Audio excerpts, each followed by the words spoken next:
take my glasses off since I'm good. Would you like me to do You want to just sure, okay. We're going to go ahead and get started. Probably other people will join us as we get into our presentation, but we want to make sure that we don't take up your entire evening. So thank you for joining us tonight. I'm Maureen Amiot, the Director of the Westborough Public Library. I'm Mary Johnston, the Chair of the Library Board of Trustees. And doing our presentation tonight is Bob Petroselli, who is the Vice Chair of the Library Building Committee and a town resident. So I'm going to help him with the technology, but he'll be doing all the talking. Great, thank you very much. You know, that'd be interesting if everyone just introduced themselves too, so we get to know each other since we're all neighbors and citizens. Please. Oh, Karen Fay, I'm a citizen. I'm also a library trustee. Okay. I'm Kieran O'Donnell. I ran for library trustee in the last election. Oh, terrific. I'm Stephanie Stewart. My name's Kate Lakey, and I'm a resident of Westborough. Terrific. Dave Eckman, just a resident. And Bill. Bill Manning, Library Terrific. Construction Committee. All right, terrific. Well, we'll get started and just kind of give maybe about a 10, 15-minute overview, and then we can have a discussion and questions. But I'm Bob Petroselli. I live at 6 Francis Drive, and I'm a 35-year member or resident of Westborough, and I'm the vice chairman of the building committee. And the building committee will be going before town meeting on Saturday, and we'll be seeking funds to repair for the repair project at the Westborough Public Library. As many of you know from the special town meeting this fall, there are a number of issues that need attention at the library, and we're seeking funds for the design work to begin to address these issues. And make no mistake about it, we heard you all loud and clear at the fall meetings that the proposed expansion brought before the meetings in October and December to add a new addition and expand the library was too big and too expensive, and that the voters only want us to repair and reuse what we currently have. So this article will be the first step in that process. And I wanted to thank the members of the select board who voted to support our request for funding. And I also wanted to thank the Advisory Finance Committee for also unanimously voting to support our request. The library expertise that has gone into this project is deep. The Library Building Committee is made up of 10 Westborough taxpayers who bring decades of construction, fiscal management, and municipal experience to the project. In addition to our team, we have Lamoureux Pagano architects who've been in business for 54 years and have been involved with the library project since 2015. And Vertex, the owner's project manager, has been in business for 28 years, and they're also the owner's project manager on the Fail School project. And they joined our team in early 2022. And the two firms together have been professional, responsive, and a pleasure to work with. And they were selected through highly competitive processes required under state law. And the Library Building Committees believe that we made the right choice in hiring them for this project. So right now, this is go to the next slide, Maureen. This is a repair project only. And there will be 3 phases to this repair project. It's totally new. It's nothing like we brought before. The other one was going to tear down this addition and build a brand new building. This is just base repairs. It will involve doing all the necessary repairs as one project over a short time period, rather than coming back again and again for piecemeal repairs over several years. In order to bring you the most cost-effective project, we're seeking funds now only for the first phase, which is a study, a schematic design, and a preliminary cost estimate. And this piece that we're requesting money for should take about 7 to 10 months. Once the schematic design phase is complete, and we've had the opportunity to share it and get public input and feedback, we will next bring another request for funding to create a detailed design, bid documents, and solid cost. And this second phase is called the design development phase. And that will take about a year. So we would then plan to be back a third and final time, probably in October of 2024 or March of 2025 to seek funds to do the actual repair work. It's important to note that this project is only going to repair the existing library building. We're not going to be increasing the square footage or expanding the footprint. So what are we asking for on Saturday? We're going to be asking for, as I said, the first phase for a total of $360,459 for the architect's schematic design and engineering studies. That will include structural, electrical, and fire protection, among others. This first phase request also includes funding for an owner's project manager, which is required by state law on all municipal building projects, expected to cost over $1.5 million. You know, several folks have come up to us and asked, why do we need an owner's project manager? Well, in 2004, upon the recommendations of a special commission on public construction reform, the legislature enacted sweeping changes to the way all public construction projects are procured. And one new provision in that law was Mass General Laws, Chapter 149, Section 44A and a half, which requires public awarding authorities to engage the services of an owner's project manager, or OPM, and on all building projects over $1.5 million. So as such, we as a building committee are bound by all state laws related to public construction, building codes, prevailing wage, and more. A follow-up construction commission convened in 2013 and reinforced the provisions of the 2004 laws. And I was proud to be a member of both of those commissions. What does an OPM do? The duties of the OPM include providing advice and consultation with respect to design, value engineering, the scope of the work, cost estimating, choosing general contractors and subcontractors, pre-qualifying them, scheduling, negotiation, and oversight with the designer, and overseeing the general contractor and monitoring the performance of all the subcontractors. So in short, this owner's project manager, independent of the architect or the contractors, is the owner's or the municipality's agent who represents the interests of the municipality. So next, why repair? Okay, why are we doing this repair project? Well, the original library was built in 1908 and the expansion was added in 1980. There are a number of issues, including systems that are past the end of their expected life and no longer meet current building or safety codes. Quite a few projects were deferred in anticipation of this construction grant that we're going to get from our state library agency. And when the town meeting rejected our request back then for a new building construction project in October and December, the $9.4 million grant was lost. But the need to repair our building remains. Okay, the next is the current library has some major infrastructure issues that need attention. Two critical ones are our electrical system and the roof, but there's many more. The electrical infrastructure is inadequate for a modern library. In staff and public areas, an electrician was brought in to safely link power strips together in order to run all the computers that staff and patrons need. And there is no place to easily plug in a cell phone or charge a laptop, and we all know how important those tools are for connection and research.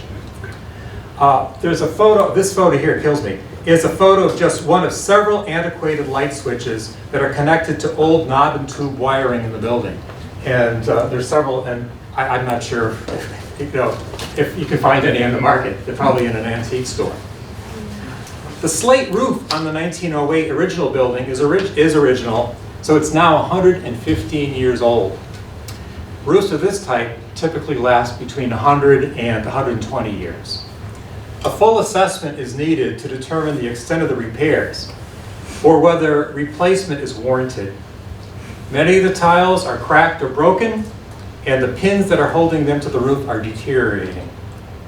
You can see here that where non-matching materials were used in the past to replace the missing shingles or tiles on the 1980 addition.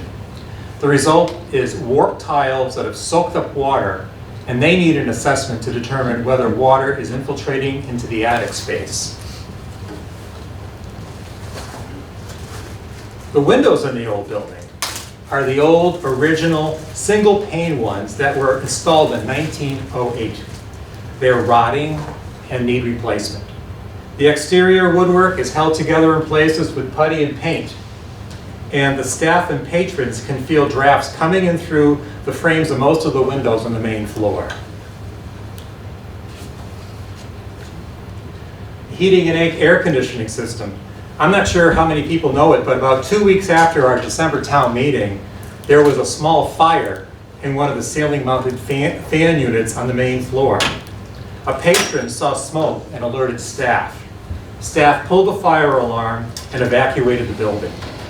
That unit is offline right now while we assess whether to repair it for $8,000 or replace it for $25,000. The fan units throughout the building are from the 1980 edition and are past end of life, and parts are really hard to come by. At the very least, the fan units need to be replaced, but we'll have to also study the cost to transition to electric heat pumps. Full electrification will be required by the town's climate action plan and by state law in the near future. We know construction doesn't get less expensive, so if it's cost effective to do it now, we'll do it.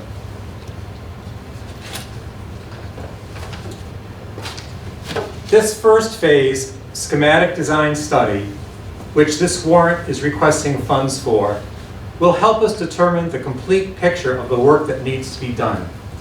This slide shows some of the known essential deferred maintenance items.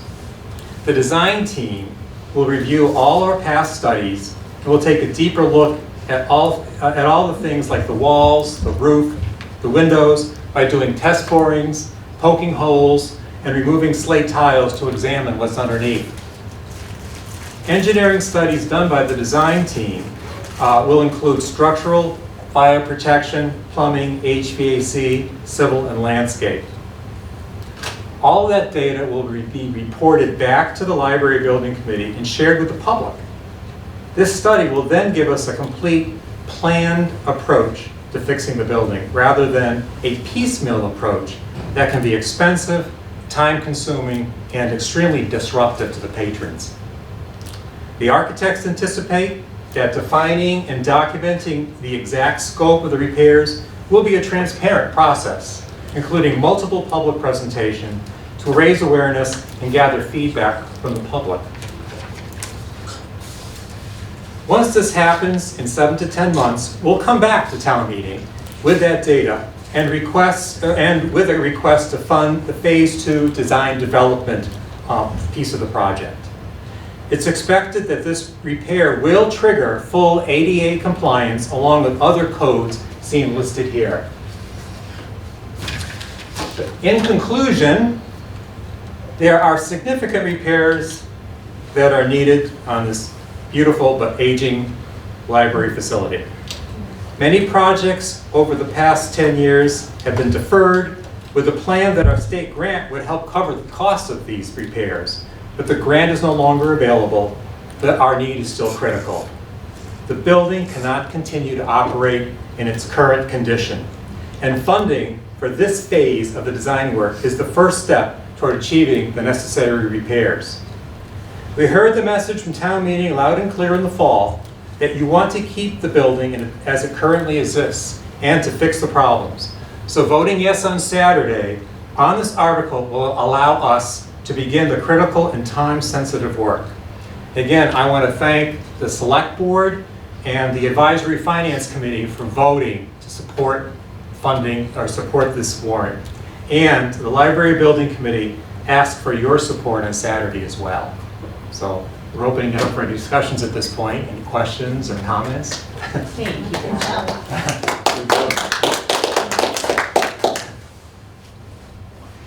Okay. Yes. What is the anticipated total cost? Well, right now, it's going to be over 1.5 million. That's what this first study is doing. It's going to be doing the preliminary costs and some schematic designs to figure out what's up there. They have to go up into the ceiling. They have to go on the roof. They have to go through the windows and do all of that. Once that's done, then they're going to go into the second phase and do a more comprehensive design development, which will come up with the final cost. We'll have that probably. The first phase is going to be done maybe by this town meeting or maybe by the spring. The second phase will take a year. So we'll know probably the exact cost in about a year or two. But we're suspecting the original proposal for a brand new building was what 38 million minus the 10 million grant. This could cost several million, but it wouldn't be anywhere near the cost of the building a new building.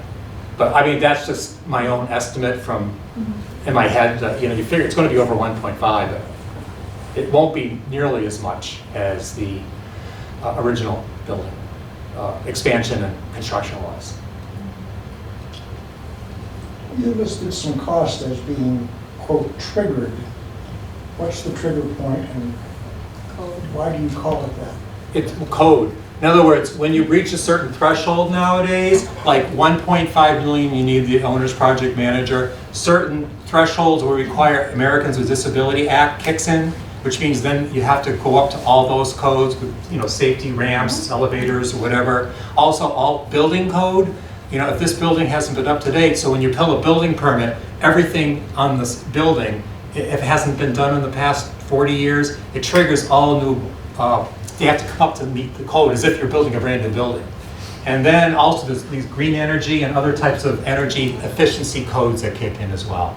So it's just on a lot of private projects, but on public building projects as well. This trick, as I said, am I clear? Yes. Okay. Yes, it's clear. I was more interested in where the trigger points are in terms of dollars. In terms of dollars, it's based off the valuation of the current building, which is assessed at $2.1395 million. And so it's a 30% of that, which is roughly about $800,000 over a 3-year period. So any 3-year period, if you spend over $800,000 in repairs, it triggers that ADA compliance valuation alone. Other factors can trigger it as well, but that's the financial part of it. The repairs that are needed to the building are anticipated to trigger that.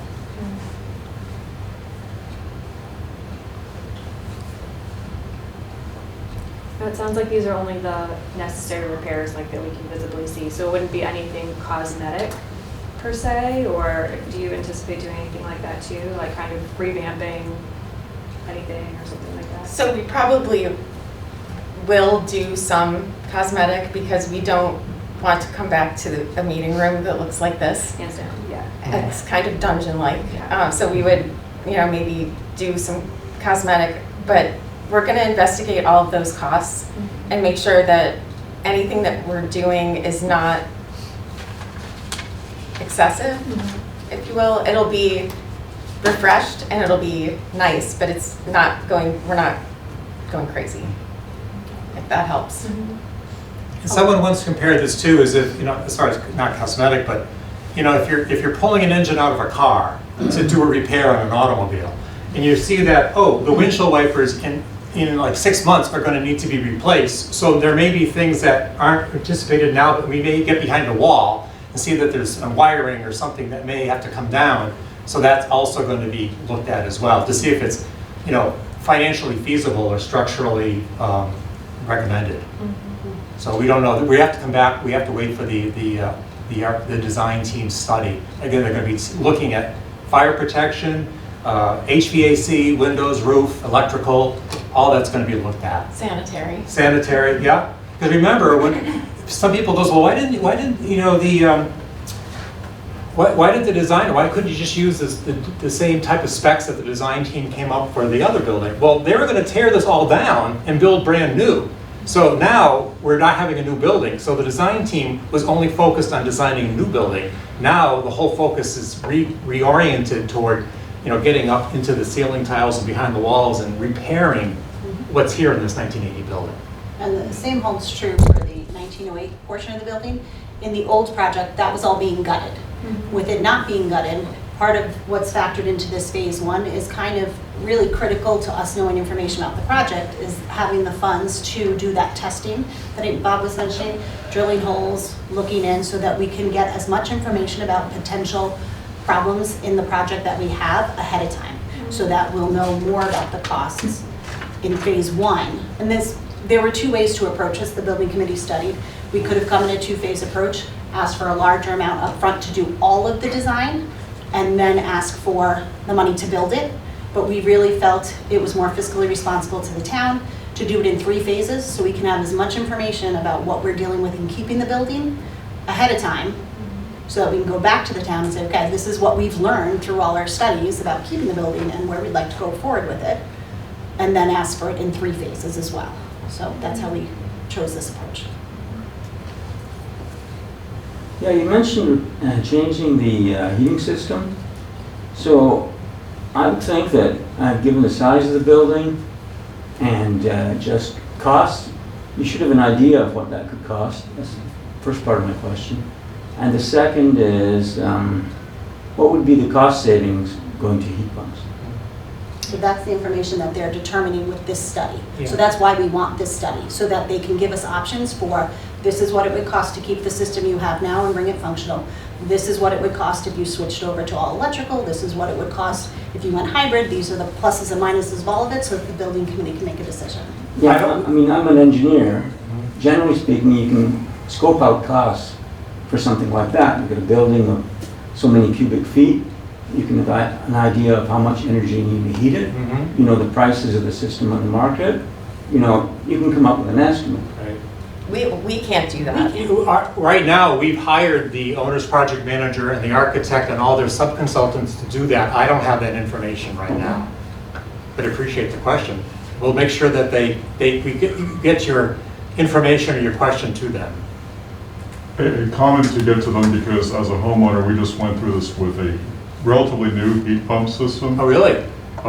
We built an addition onto our house. The builder specified a Fujitsu heat pump, and we made good use of it for about 3 years. And then at the beginning of January, there was a storm, and there was a power surge, and the heat pump got fried, and we just replaced it. So you might want to make sure, if you're considering such a system, that you have good surge protection. Interesting. Okay. I'll make a note of that. It cost us probably more than the original system had to replace it. Okay. So just Good comment. Thank you. Yeah. Yeah. I mean, when it's working, it works great. Right. When it's fried, we had to leave the door of the rest of the house open just to keep it at 50 in there for about a month. Wasn't it part of that there's a town climate action plan that we need to comply with the electrical? Is that what part of that is? So there's certain things that we have to do, as opposed to it's nice to do. Well, our new one has a surge protector. Okay. Yeah. Well, definitely sounds like The town electrical inspector passed on it. So. good. Yes. You mentioned that the company that's going to be involved in this was the same as the company that built the failed school? No. There's the general contractor, the architect, and then there's the owner's project manager. Right. So the OPM is a separate consultant that works on behalf of the town, is the town's eyes and ears for the project. Yeah. So Vertex also was the owner's project manager for the failed school project. Okay. And they're highly regarded. They've been in business since 28 years. A good team. They work with Lamoureux Pagano in the past, the architects, and we're quite happy with them. And they were chosen through the required RFP and RFQ proposals that we went through as a building Yep. committee. And their contracts with us still encompass this project. Since we just went through that extensive process to evaluate and select them, we felt that there wasn't a need to do it again. We have full confidence in the team that we've selected, and we'd like to move forward with them. Yep. Right, yeah, as I said, again, this is a public building project, so the state has all these definitive requirements, not only for choosing general contractors and subcontractors, but the consultants as well. So there's a very stringent RF, request for qualifications phase, RFQ phase first, and they submit all of their requests for qualifications. We might have 7 or 8 or 9 OPMs, you know, that will knock out a few that we don't feel don't meet our qualification, then the request for proposals come in. And then we go over all the proposals and we look at cost, price, ability, what their history is, and then we make a decision based on that. No, thank you, that answers my question. Yep. One other question related to HVAC, I'm just curious, maybe I missed this part of the conversation, being late. What about the installation currently in the building, and does it have to be upgraded? We don't have the answer to that yet. Well, just the installation of the walls. Installation in the building. Yeah. That's Yeah. something that we'll be evaluating as part of the study, because we don't have any information on that. So they'll be getting up into the ceiling, they'll be poking holes, looking at the heating system, the furnace, they're gonna be looking at everything. And that's why they said 7 to 10 months. And hopefully they could have this by October, if not, they'll be back at the March town meeting in about a year. Thank you. Bill? Just to back up on that, as he said, we have to keep up with the current building code. So the building codes require, whatever you're doing, especially with a public building, have to meet the current codes. So the insulation will be upgraded accordingly.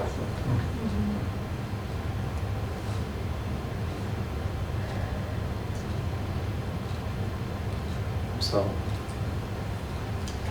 Just comment, thank you for coming, and tell your neighbors that it's on Westborough TV. This young fellow here has done a great job. maybe we want to pan the room. Share with your neighbors. Great.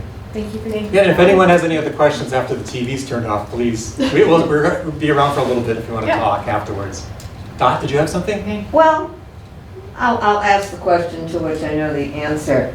It's so nice that you keep coming to record us and replay the meetings, the forums. Why don't you just broadcast it?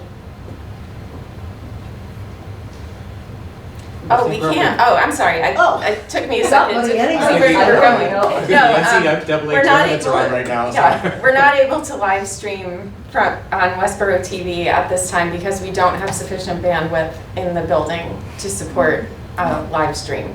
So, Is that something we should be looking at too? yeah, that's something that we'll be asking them to study It was a too. big request to our patrons during COVID and post-COVID if we can stream our programming. But because of the way the building was built back in '08 and in 1980, we don't have the capacity to do that here.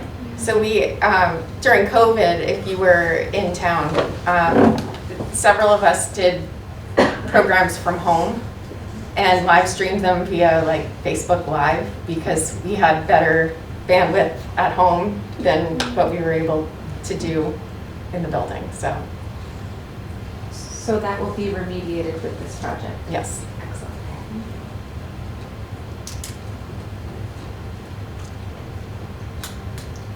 All right. Okay. Thank you, Thank you. everyone. Thank you.